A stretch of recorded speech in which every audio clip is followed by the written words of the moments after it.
3.2, power functions. Now, in this section, all right, obviously, these are the different things that we're going to be looking for. Want to identify what a power function is. We want to model it by using regression capabilities on your calculator. Okay, this right here, you guys, is going to be in Stat Calculate. Okay? And if you have your calculator, if you want to just look for right now, all right? If you put it on there, turn it on. Yep. You just go to Stat, like I said, go over to Calculate. What number is power regression there? It is A. Mine's in A on this particular. So you would hit that just like you would do a linear regression and everything else, all right? We'll practice that later, all right? But that's on your calculator. And its abbreviation is PWR and then REG. All right. We need to understand the difference between what's called direct variation and inverse variation. And we're going to do some notes on that. Then we're going to use the power functions to solve word problems. All right. No problem. Okay. A power function looks like this.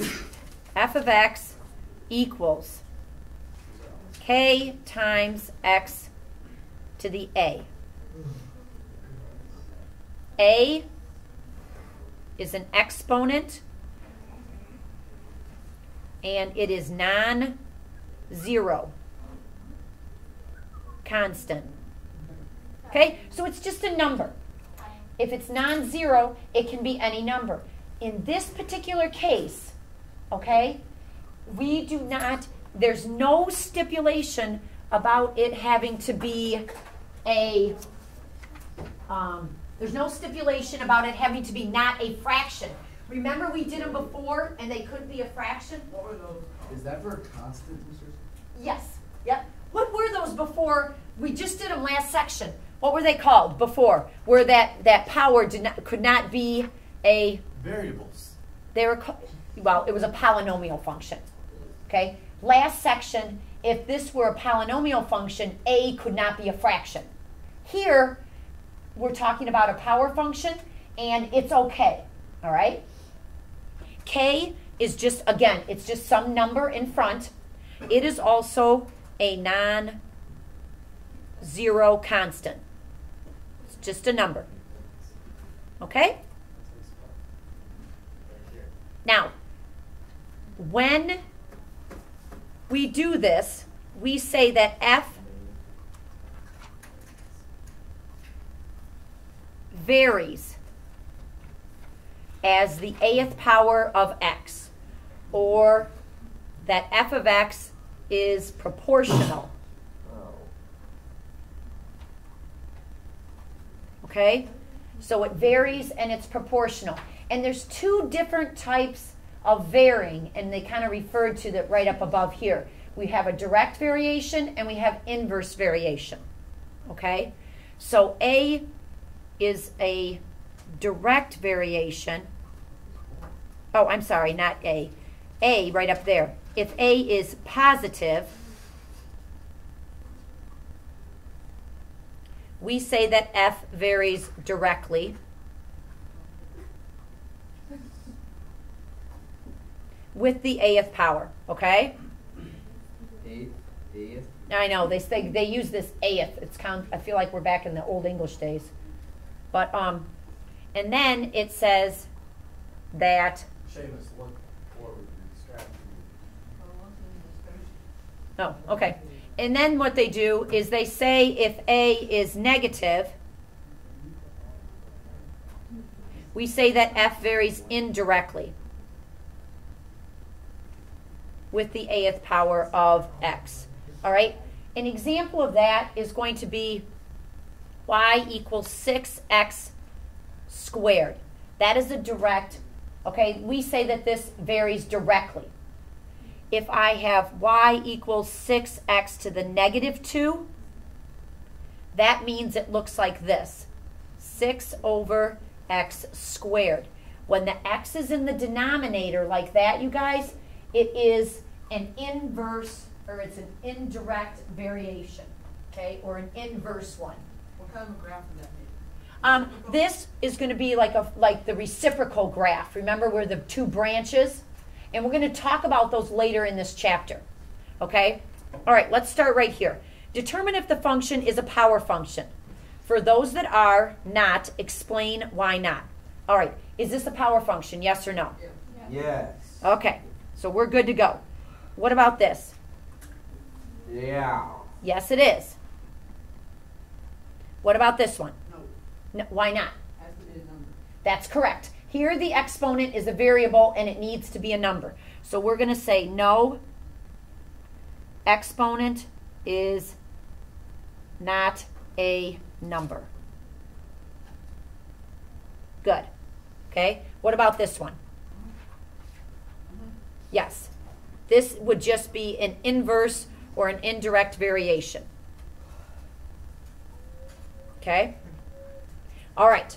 In your homework tonight, they're going to give you all these lovely story problems. Okay? And we just have to interpret them. All right. Here we go. The volume of a sphere, which is like a ball, it is a ball, I guess it's not like, it varies directly, okay? So we know it's going to be a positive exponent. That's right, it's going to go straight across just like that, okay?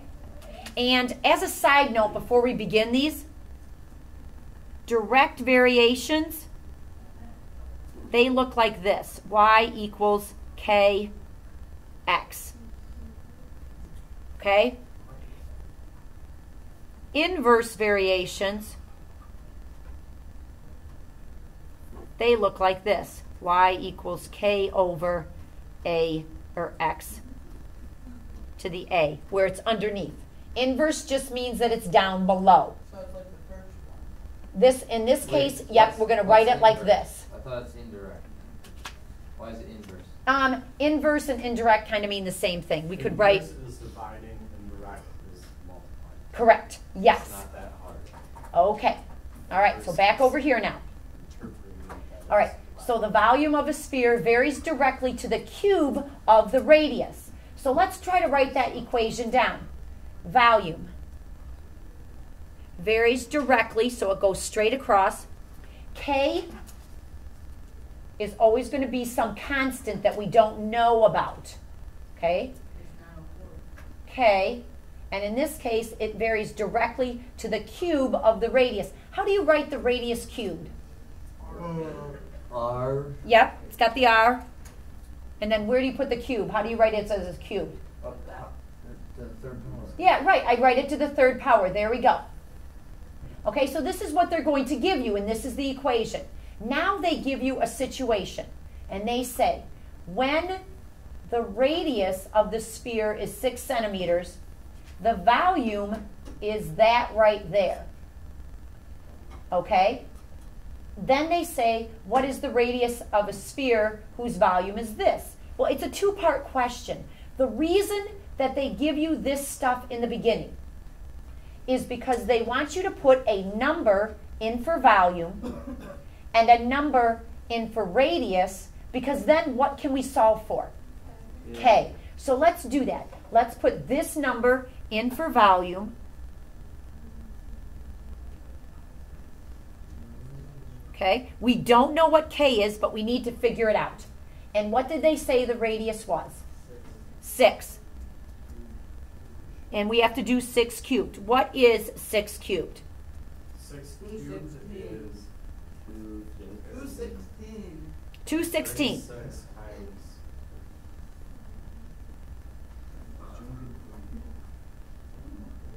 All right, so now how do I solve for K? Divide by 216. And we get what? K equals what? Is somebody doing it for me? Okay, hold my horses. Stop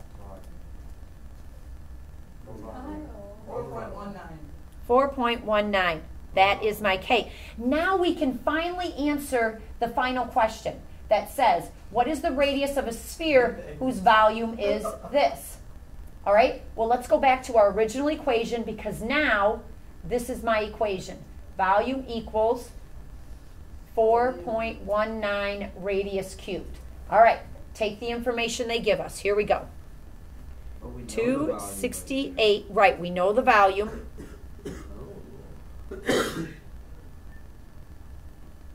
Okay, how am I going to solve for R? What should I do first? Cube root.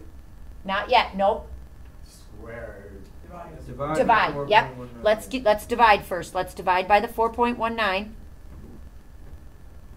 Seamus, what does it equal? Hang on. Seamus is Ouch.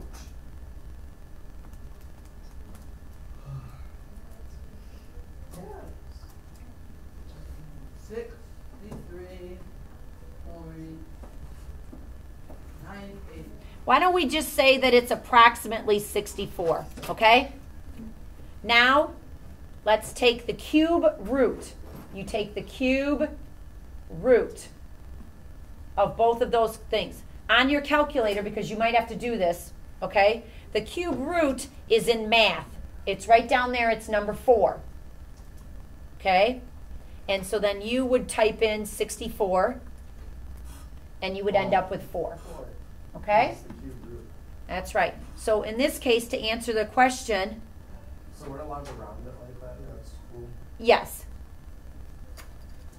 The radius equals, oops, can't see that because I didn't move it over, 4 centimeters. Okay? Good deal. All right, not too bad. Let's take a look at the next example because having these examples is going to help you with the homework tonight, okay? So let's do this next example right here. Force of gravity acting on an object is inversely proportional to the square of d from the object to the center of the earth. All you need to do right now is write an equation that models this situation. So, gravity force, so F equals. Now, inverse proportions, the K is on top and the variable is down below. So, K is up here K over D squared. over D squared. And that's it. Because it is inversely proportional to this. Now, it's not on here, but has anybody ever heard of joint proportions? Yeah. Joint proportions are where they're going to mix up direct and inverse in the same problem. Okay? So we'll maybe get to those another time. They don't have those right now. Okay? All right. Let's take a look at this one right now. I need everyone to get out your graphing calculators and please put this into list 1 and list 2 because we want to use our calculators to find the power regression for this model. All right? So take out your calculators and enter it in.